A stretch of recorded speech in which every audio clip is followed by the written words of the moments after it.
नमस्कार मामिदी सर, बहुत बहुत स्वागत है आपका।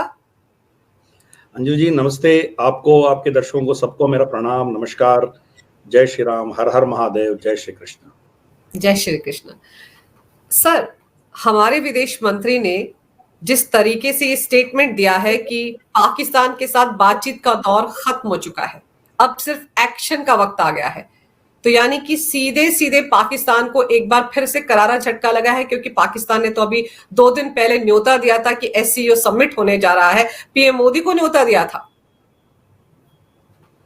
जी बिल्कुल। अब इसमें देखिए, ये तो मोदी सरकार का एक पॉलिसी जो है वो 2014 से चली आ रही है।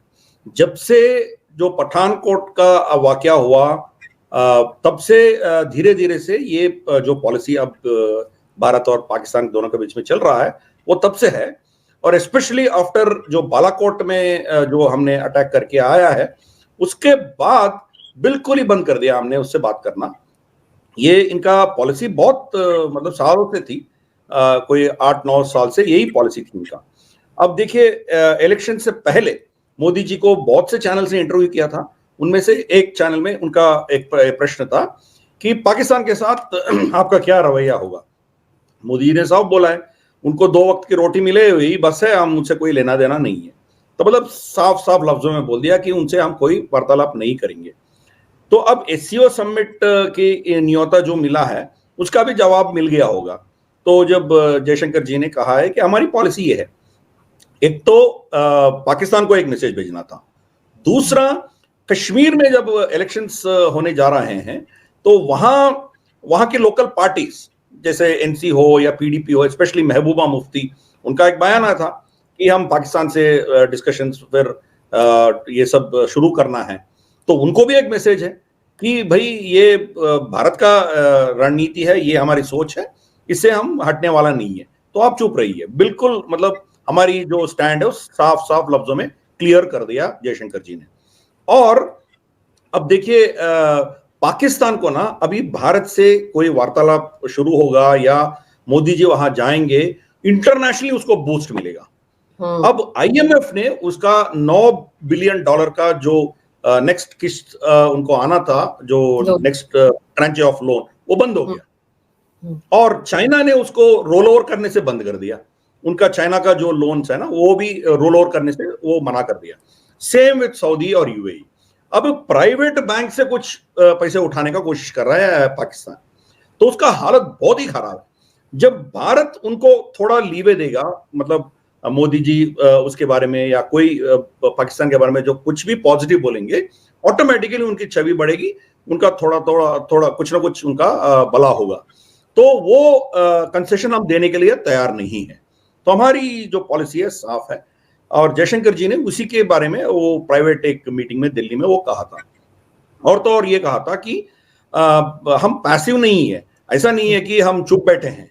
वहां कुछ भी होगा तो हमारी तरफ से हम कुछ ना कुछ प्रतिक्रिया देंगे, जरूर देंगे। पहले जैसा नहीं है, पॉजिटिव वहां से कुछ न्यूज आएगा तो भी हम उसका मतलब उसके साथ कुछ करेंगे, नेगेटिव आएगा तो भी हम चुप नहीं बैठेंगे। तो हम पॉजिटिव हो नेगेटिव हो, हमारी तरफ से कोई ना कोई रिएक्शन जरूर आएगा। ये एक साफ लफ्जों में जयशंकर जी ने कहा है। तो और उनका ये सोच था कि ये जो फैक्ट्री है इनका, टेररिज्म फैक्ट्री है, जब तक ये चल रहा है भारत का पॉलिसी यही रहेगा। जब बदलना उनको है, हम नहीं बदलेंगे। आर्टिकल 370 हटा दिया, हम जो है सो है। इस स्टेटस, इस सिचुएशन में उनको हमसे बात करना हो तो उनको बदलना है, हम ऐसे ही चलेंगे। ये क्लियर कट मैसेज जयशंकर जी से गया है। सर, सबसे इंपॉर्टेंट बात जो आपने जम्मू कश्मीर के चुनाव की याद दिलाई, वहां नेशनल कॉन्फ्रेंस को देख के उन्होंने जो 12 सूत्री अपना घोषणा पत्र जारी किया है, उसमें ये कहा है कि आर्टिकल 370 को फिर से लेकर आएंगे, आतंकवादियों को जेलों से छोड़ा जाएगा, पाकिस्तान के साथ व्यापार करने के हालात पैदा किए जाएंगे और पाकिस्तान के साथ बातचीत होगी। ये इस पर कांग्रेस ने भी मोहर लगा दी, क्योंकि कांग्रेस भी एनसी के साथ मिलकर चुनाव लड़ रही है। और ये आर्टिकल 370 का मुद्दा सर राज्य का नहीं है, ये केंद्र सरकार का है। और इसको केंद्र सरकार ने बाकायदा सदन में एक बिल लाकर पारित करके हटाया है। मोहर सुप्रीम कोर्ट से भी लग चुकी है, इसके बावजूद ये लॉलीपॉप बेच रहे हैं। और मौका जो है हमारे विदेश मंत्री के स्टेटमेंट था वो तो बहुत ही मुफीद रहा इन लोगों के हिसाब से, क्योंकि ये बार बार ये राग अलाप रहे थे, तो उन्होंने भी क्लियर कर दिया कि हमारा स्टैंड ये है, आप जो मर्जी करते रहो। बिल्कुल बिल्कुल, article 370 is dead and buried, वो तो खत्म हो गया, वो दफना दिया गया, तो वो तो बाहर नहीं निकाल सकते हैं। सुप्रीम कोर्ट का भी जैसे आपने कहा उसका भी मोहर लग गया, और आर्टिकल 370 और 35 ये वापस आने वाला नहीं है। चाहे कांग्रेस भी कल के दिन सत्ता में आएगी सेंटर में, वो भी इसको दोबारा रिस्टोर नहीं कर सकता है। तो ये सिचुएशन है उधर जम्मू कश्मीर में। तो एक ही हो सकता है, उनका फुल स्टेटहुड आ सकता है बाद में। अब तो वो यूनियन टेरिटरी है, यूनियन टेरिटरी के नाते ही वो इलेक्शन में जा रहा है, उससे आगे कुछ नहीं मिलने वाला है उसको। फिर भी वो वहां की लोगों में कुछ ना कुछ घृणा पैदा करके कुछ ना कुछ नेगेटिव इसको नैरेटिव खड़ा करने के लिए वो कोशिश कर रहे हैं। वो तो करेंगे ही करेंगे, उनका नैरेटिव पहले से ही वही था। अब देखिए, आप कुछ भी बोलिए इलेक्शन में, वहां इन मुद्दों पे वोटिंग नहीं होगा वहां होगा तो कैंडिडेट को देख के वोट करेंगे। अब उमर अब्दुल्ला का स्टैंड पहले से ही यही था कि आर्टिकल 370 रिस्टोर करना है। एनसी का, पीडीपी का, वहां के वैली के जितने भी लोग हैं उनका स्टैंड यही था। आज कोई नया बात नहीं है, अभी मैनिफेस्टो में डाला है उतना ही है ना। कांग्रेस ने उसके मैनिफेस्टो में कुछ नहीं डाला है। तो फिर भी जब इनके साथ अलायंस में है तो कांग्रेस को बताना चाहिए कॉमन मिनिमम प्रोग्राम क्या होगा, क्या आर्टिकल 370 का कॉमन मिनिमम प्रोग्राम है वो एक्सेप्ट करेंगे नहीं करेंगे, कांग्रेस को साफ करना है ना। कांग्रेस उसको, कोई भी उनसे पूछ रहा है तो उनको नजरअंदाज करके उसको साइड स्टेप कर रही है। तो ये सिचुएशन है कांग्रेस का। अब देखिए, इंजीनियर रशीद उमर अब्दुल्ला को हरा दिया। इंजीनियर रशीद एक अभी भी जेल में पड़ा है, नए का, अभी भी तिहाड़ जेल में बंद है। बिल्कुल बिल्कुल, वो टेरर फंडिंग के केस में वो अंदर चला गया। तो वो पहले से ही वो सेपरेटिस्ट सोच रखने वाला बंदा है, और इनके कोई मतलब सपोर्ट बेस नहीं था उनका। अब एक्चुअली मैं कश्मीर बहुत जाते रहता हूँ, कश्मीर के बारे में ग्राउंड लेवल का भी मेरा थोड़ा तजुर्बा है, उनका मेरा अंडरस्टैंडिंग है।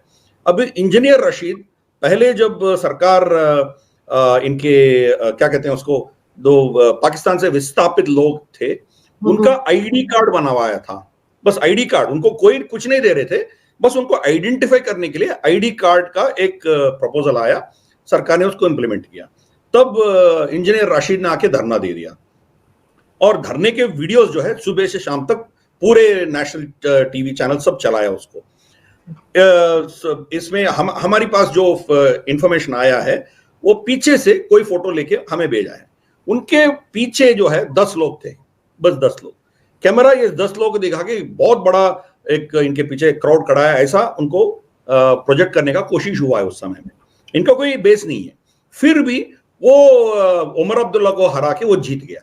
मतलब इनकी जो अलगाववादी सोच है उसको वोट नहीं मिला, उमर अब्दुल्ला को हराने की जुनून में ये लोग इनको वोट दिया है। ये हमें समझनी चाहिए। वो जेल में बैठा था फिर भी वो जीत गया। तो ये सिचुएशन है उधर। उमर अब्दुल्ला और एनसी के खिलाफ, पीडीपी के खिलाफ इतना नेगेटिव सोच है उधर, लोगों को इतना गुस्सा है कि इसीलिए वो हार गया। अब वहां कोई भी खड़ा हो इनको हराने वाला, जो भी उनको दिखेगा उनको वोट दे रहे हैं। तो इसीलिए वो दोबारा फिर आर्टिकल 370 को सामने लाके एक इमोटिव, एक नैरेटिव खड़ा करने का कोशिश कर रहे हैं। लोग तो समझ गया आर्टिकल 370 हटने के बाद। इवन इमरान खान भी बोला था यहाँ खून की नदी बहेंगे, क्या हुआ? कुछ नहीं हुआ, शांति है उधर। माहौल इतना अच्छा, शांति क्या माहौल है। इंडिपेंडेंस डे, रिपब्लिक डे में पूरे लाल चौक में पूरे झंडे लहरा रहे हैं, फिर वहां गाने बज रहे हैं, कि डांस हो रहा है, सब कुछ हो रहा है ना, पूरा नॉर्मलाइज हो गया ना। तो ये चीज जो है। हाँ जी सर, आप इमरान खान की बात करें, इमरान खान तो यूएन में जाकर राहुल गांधी की भाषा बोल रहे थे। राहुल गांधी ने भी तो यही कहा था कि सेना हटते ही वहां तो खून ही खून नजर आएगा, खून की नदियां बहेंगी। राहुल गांधी का स्टेटमेंट था जिसको यूएन में जाकर इमरान खान ने कोट किया था कि वहां का ऑपोजिशन का एक लीडर ये कह रहा था। और आप देखिए, उमर अब्दुल्ला हारा, वहां पर महबूबा मुफ्ती भी तो हारी है लोकसभा का चुनाव। और अब तो सर जमाते इस्लामी जिस पर बैन लगा हुआ है जम्मू कश्मीर में, उसके भी बहुत सारे नेता इंडिपेंडेंटली चुनाव लड़ने के लिए तैयार बैठे हैं। तो उससे सिनेरियो क्या बदलेगा? फिर तो यही होगा कि इंडिपेंडेंटली उन लोगों को ही वोट दिया जाएगा, लोगों की तरफ से नेशनल कॉन्फ्रेंस के और पीडीपी के या कांग्रेस के लोगों को तो वोट ही नहीं मिलेगा। हालात तो ऐसे ही लग रहे हैं। जी देखिए, ये तो दिस इज डेमोक्रेसी। डेमोक्रेसी में कोई भी किसी को वोट दे सकता है। वो डेमोक्रेटिकली वो जीत के आएंगे तो आप उनको मना नहीं कर सकते।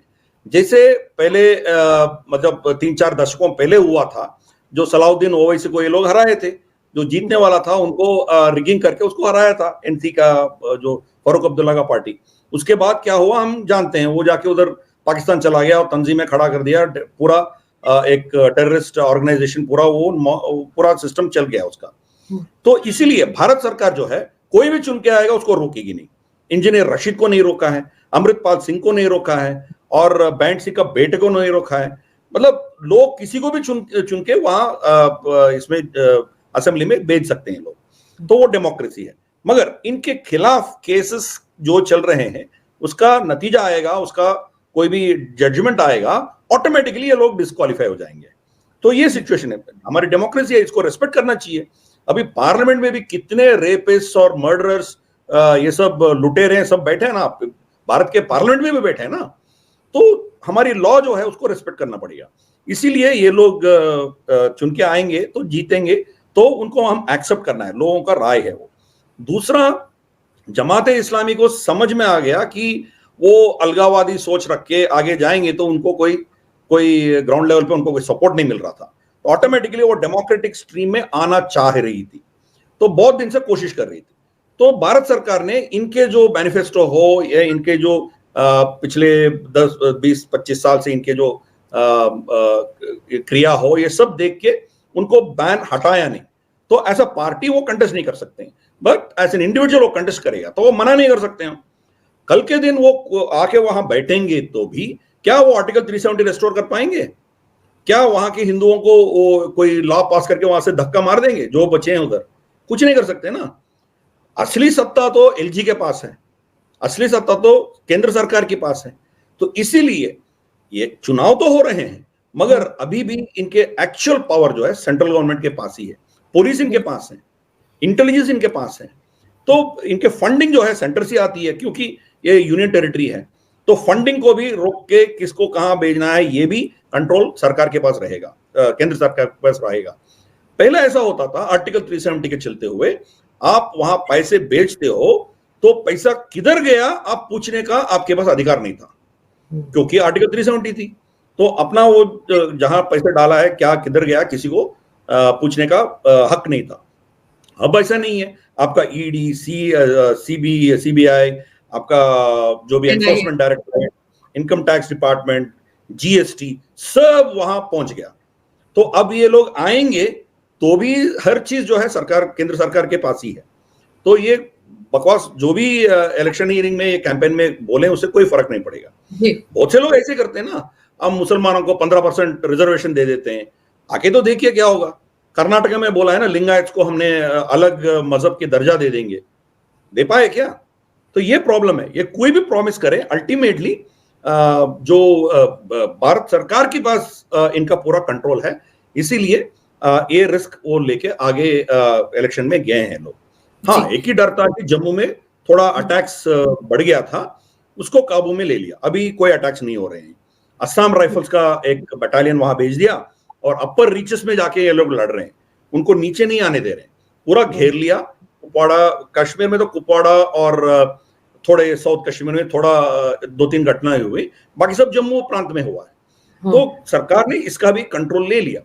इसीलिए ये लोग करे भी तो कुछ नहीं कर सकते हैं। किसी को छोड़ना हो तो भी कोर्ट्स बीच में आएंगे ना, इनके हाथ में थोड़ी है। 370 के समय ये कुछ भी कर सकता था, कोर्ट्स इंटरवीन करेंगे और वो ईडी की कोर्ट, सीबीआई के कोर्ट वो डिसाइड करेंगे। वहां बैठी सरकार नहीं डिसाइड कर सकती है। बिल्कुल सही कह रहे हैं आप सर कि भले ही वहां पर चुनाव हो रहे हैं, विधानसभा का गठन हो जाएगा, सीएम भी मिल जाएगा, लेकिन असली फैसले की लेने की ताकत तो एलजी के पास रहेगी, केंद्र सरकार के पास रहेगी। सर, जमाते इस्लामी की मैं बात कर रही थी, हम और हमारे विदेश मंत्री ने आज जब ये स्टेटमेंट दिया तो उन्होंने बांग्लादेश की तरफ भी इशारा किया कि वहां के हालात पर हमारी नजर है। लेकिन बांग्लादेश में देखिए क्या हो रहा है, वहां तो जेलों से आतंकवादियों को छोड़ा जा रहा है। जशीमुद्दीन एक आतंकवादी, अलकायदा से जुड़े उसके तार है, वो जब जेल से रिहा होता है, आर्मी वाले उसका स्वागत करने के लिए वहां पहुंच जाते हैं, और वहां पर तो जमाते इस्लामी पर लगा हुआ बैन भी हटा लिया गया है। जी, ये तो होना ही था, क्योंकि वहां शेख हसीना छोड़ के कोई भी आएगा तो यही होने वाला था। अब मान लीजिए कि ये जो हुआ है, सो कॉल्ड स्टूडेंट एजिटेशन हो या जो भी हो, ये जो सत्ता परिवर्तन जो भी हुआ है, वहां से शेख हसीना को भगा के जो भी हुआ है, मान के चलते हैं वो नहीं हुआ है। जनवरी के इलेक्शन में मान लीजिए कि खालिदा जिया का पार्टी जीत के आई है, तो यही हालत होने वाला था ना, तब भी यही हालत होने वाला था। हिंदुओं के ऊपर जो भी अत्याचार होना है वो तो होगा ही है। फिर जो जमात हो, जमात के सपोर्ट के बिना बीएनपी सत्ता में नहीं आ सकती है। आज बीएनपी को पीछे धकेल के जमात ही अभी एक बड़ा शक्ति बन के उधर उभर गया।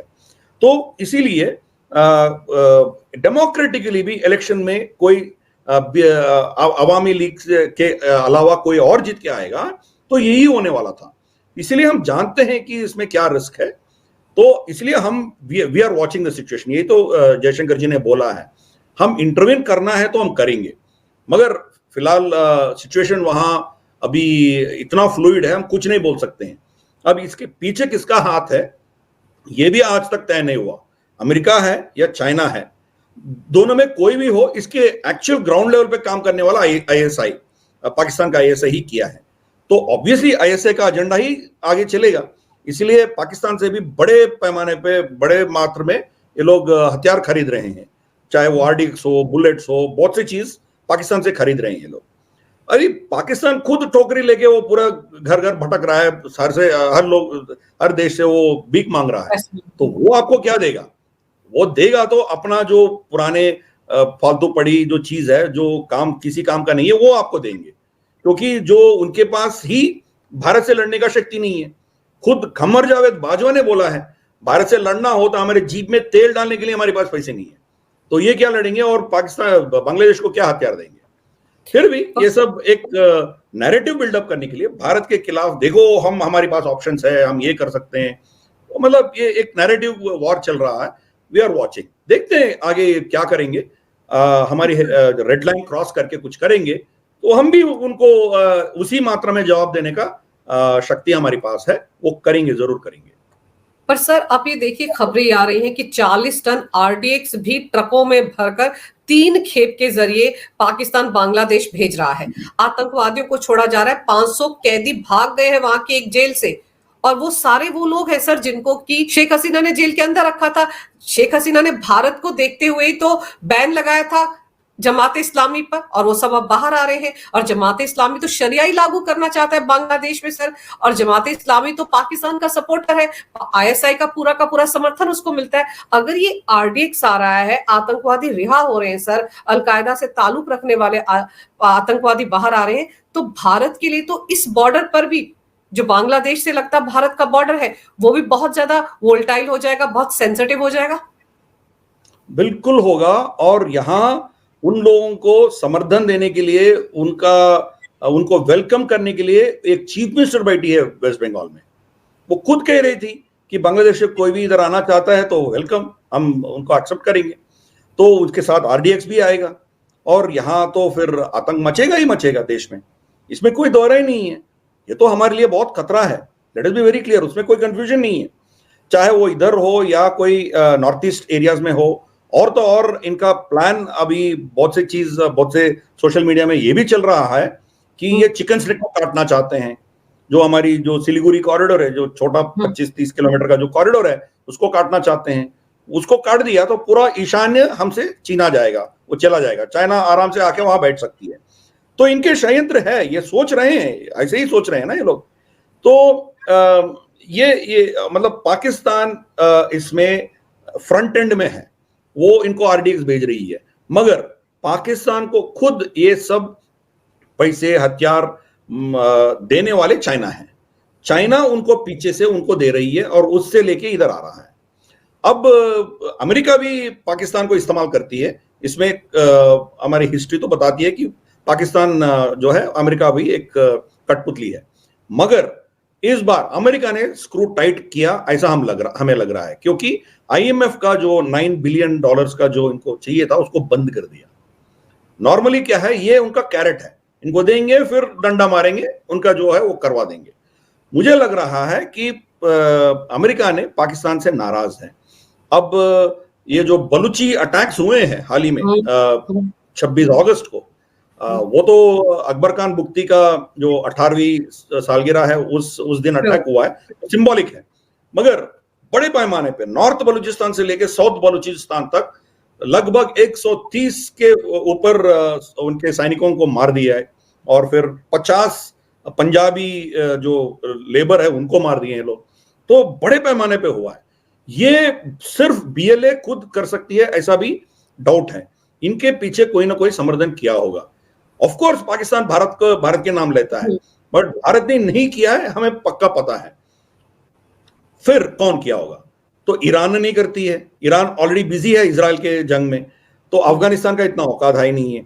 तो अनुमान ये लगा रहे हैं बहुत से लोग कि इजराइल और अमेरिका ने बलूचिस्तान को अनस्टेबल करके वहां ईरान के ऊपर दबाव डालने के लिए एक और फ्रंट खोलना चाहते हैं। तो मतलब अमेरिका का हाथ उधर भी है।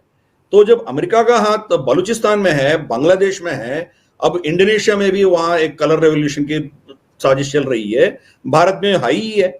इनके जो एम्बेसी के जितने भी स्टाफ है सब इंडी गठबंधन के लोगों से मिल रहे हैं। ओआईसी से मिला है, फिर रेवंत रेड्डी से मिला है, फिर उमर अब्दुल्ला से मिले हैं। हाँ, वो तो मतलब चंद्रबाबू नायडू से भी मिले। हाँ, तो ये चंद्रबाबू नायडू को इंडिया गठबंधन से बाहर निकालने का कोशिश चल रहा है। तो ये सिचुएशन है। मतलब ये लोग यहाँ अपना वर्चस्व बढ़ाने के लिए, यहाँ रेजिम चेंजेस करवाने के लिए अमेरिका इस पे सीरियसली काम कर रही है। तो इसके चलते हुए या तो अमेरिका पाकिस्तान को पैसा दिया होगा, मगर मुझे ऐसा नहीं लग रहा है, लगता है चाइना ने दे रहा है। और देखते हैं आने वाले दिनों में, ये भी गलत हो सकता है, अमेरिका ने दिया होगा, हमें पता नहीं है। मगर जो बांग्लादेश को जाने वाली आरडीएक्स है, पाकिस्तान दे तो रही है, मगर इसके पीछे किसी और का हाथ है। पाकिस्तान के हाथ से भी उनके पीछे कोई और हाथ है। वो कौन है वो हमें थोड़े दिन के बाद पता चलेगा, इमीडिएटली आपको पता नहीं चलेगा। तो ये है। फिर भारत में भी ये बहुत बड़े पैमाने पे आतंक मचाने का बिल्कुल पूरा ऑलरेडी षड्यंत्र रचा दिया है लोग। राहुल गांधी ने कुछ दिन पहले उनका एक स्टेटमेंट था कि हमने तेल बिछा के रख दिया, बस चिंगारी लगाने की बाकी है। राहुल गांधी का स्टेटमेंट है ये, एक्चुअली आपको सर्च करेंगे तो आपको मिल जाएगा, वीडियो मिल जाएगा। और हम 2 दिन पहले ममता बनर्जी का स्टेटमेंट था, तो इधर कुछ होगा तो पूरा असम जलेगा, बिहार जलेगा। मतलब देखिए, इनको ऑलरेडी पता है तेल बिछा के रख दिया, अभी चिंगारी लगाना बाकी है, तो वो चिंगारी लगाएंगे। तो इसीलिए ये आरडीएक्स जो भी है, हथियार जो भी है, वो उसके लिए इस्तेमाल होगा। पर सर, अभी आप बांग्लादेश के हालात देखिए ना। बांग्लादेश में वो जो मोहम्मद यूसुफ हैं, जो अमेरिका में 70 के दशक में चले गए थे, वहां से अचानक से लाकर उनको केयरटेकर प्राइम मिनिस्टर के तौर पर या एडवाइजर के तौर पर वहां पर प्लांट कर दिया गया। और वो आने के बाद क्या कर रहे हैं? आतंकवादियों को ही छोड़ रहे हैं। तो आतंकवादियों को छोड़ने से फायदा किसको है, नुकसान किसको है, ये सब जानते हैं। और अगर आरडीएक्स आएगा तो हमारे खिलाफ इस्तेमाल होगा सर, कोई बांग्लादेश में तो इस्तेमाल करेगा ही नहीं। तो चालबाजियां तो समझ में आ रही हैं। खुद शेख हसीना ने कहा कि अमेरिका तो उनको बनाए रखना चाहता था, मार्टिन अगर वो उसको दे देती तो वो वहां पे बनी रहती अपनी गद्दी पर। तो कहीं ना कहीं अमेरिका तो लग रहा है कि पूरे के पूरे जो एरिया है साउथ एशियन, इसमें कहीं ना कहीं हर कंट्री के साथ खेल खेल रहा है। इनको भारत के नाम से कुचली है, इंडियन सब कॉन्टिनेंट से कुचली है इनको, इसलिए इंडियन निकाल के साउथ एशिया कर दिया हमें। तो हम कम से कम जो जातिवाद है, जो हम देश के लिए सोचते हैं, ये हजारों साल से इंडियन सब कॉन्टिनेंट ही रहा है। ये भारत, हम संकल्प में भी कहते हैं ना, क्या कहते हैं उसको, भारतवर्षे भारत खंडे। तो ये है, भारत खंड है। देश कितने भी हो सकते हैं, अफगानिस्तान में भारत खंड की भाग है ना, इसीलिए हम साउथ एशिया हम नहीं कहना है। तो ये अमेरिका की जो आपने पूछा है, अमेरिका के सोच वही है, यहां कंट्रोल लेना चाहता है। अभी उनको एक डर बैठ गया कि जनवरी में ट्रंप जीत के आ सकता है उधर। ट्रंप आएगा तो वो ट्रांसैक्शनल बंदा है।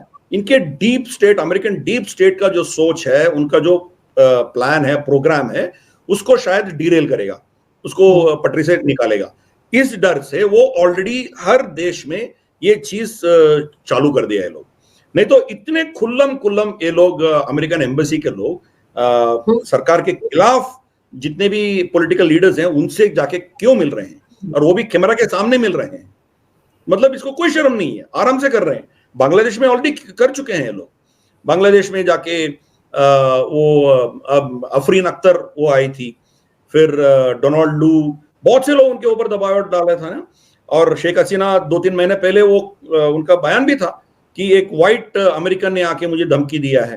तो आज नया बात नहीं है, पहले से ही चल रहा था वो।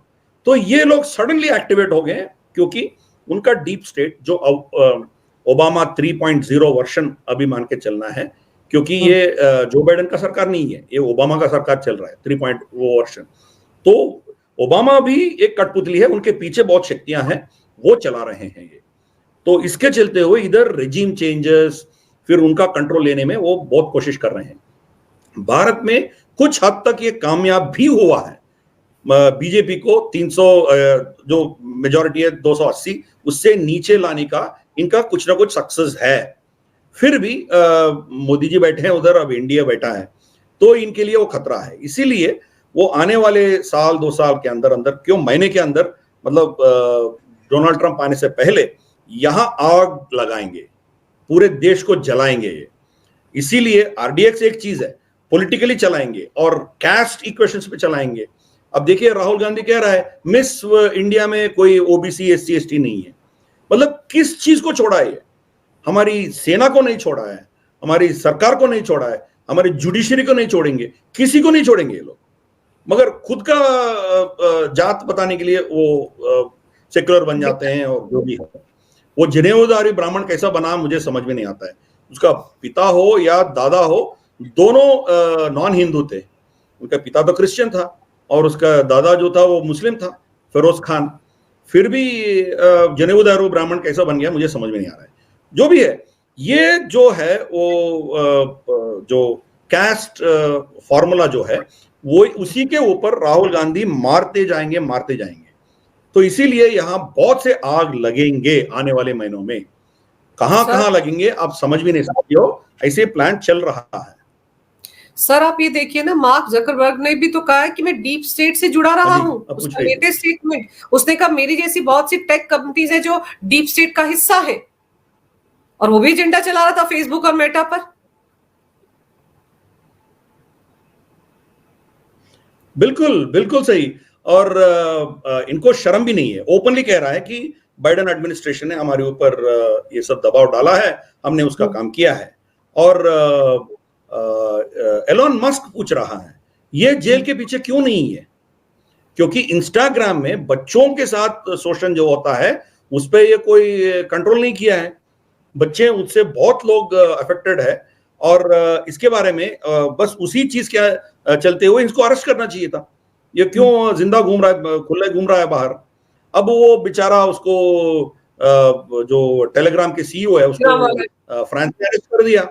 क्यों? उसको फ्रांस की सिटीजनशिप भी मिल गया था ना, क्योंकि वो पुतिन के खिलाफ बहुत काम किया था वो पहले, इसलिए वो इनके लिए हीरो था। जब उसी प्लेटफॉर्म पैलेस्टीनियंस और जो अमेरिका के खिलाफ जितने भी है, रशियंस हो जो भी है, उनको इस्तेमाल कर रहा है, इनको फिर दर्द होने शुरू हो गया। तो इनके हिपोक्रेसी का कोई अवधि नहीं है, कोई सीमा नहीं है।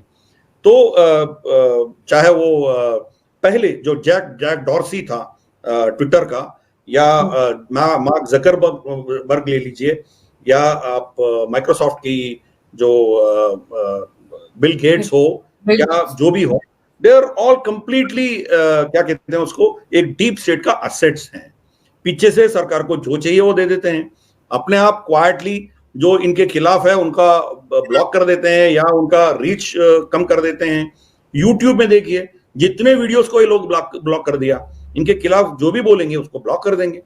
हमारा यहाँ का आंध्रा का तेलुगु बंदा है, हैदराबाद का विनोद, आप जानती हो, स्ट्रिंग विनोद नाम से वो पॉपुलर है, उनका चैनल बंद हो गया।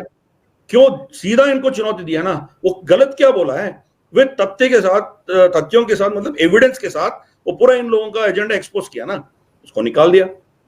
यही प्रॉब्लम है। ये जो डीप स्टेट है ना, डीप स्टेट का इतना ताकत है, उसका ताकत जो है इसी से चलता है। अब डोनाल्ड ट्रंप उस देश का प्रेसिडेंट था, अब जो बाइडेन प्रेसिडेंट भी नहीं बना, फिर भी मार्क जकरबर्ग और जैक डॉर्सी दोनों ने दोनों प्लेटफॉर्म से इसको परमानेंटली निकाल के फेंक दिया। एक प्रेसिडेंट को फेंकने का इतना ताकत इनके पास है। तो ये मतलब आप इसीलिए पूरे दुनिया में अभी इनके खिलाफ कुछ ना कुछ ब्लोबैक आ रहा है। सरकारों ने इनके खिलाफ कुछ करना शुरू कर दिया। ब्राजील से एलोन मस्क के अभी चल रहा है, फिर फ्रांस ने उसको अरेस्ट करके डाल दिया। तो धीरे धीरे से ये पुशबैक हो रहा है। फिर भी इनके पास बहुत ताकत है। एलोन मस्क यहां तक कह दिया कि हमने यूक्रेन और रशिया के बीच में न्यूक्लियर वॉर को हमने रोक दिया। भाई आप कौन होते हो? न्यूक्लियर वॉर करना हो या उसको रोकना हो, सरकारों का काम है ना। आप एक टेक्नोलॉजी कंपनी हो, आप इनको कैसे इन्फ्लुएंस कर रहे हो? तो ये बहुत खतरनाक चीज है। और जो भी डीप स्टेट है इनको इस्तेमाल करती है, और डीप स्टेट कंट्रोल लेफ्टिस्ट के पास है। अभी कल के दिन डोनाल्ड ट्रंप शायद वो नहीं आएगा ऐसा मुझे लग रहा है, क्योंकि ये डीप स्टेट उसको रोकेगी।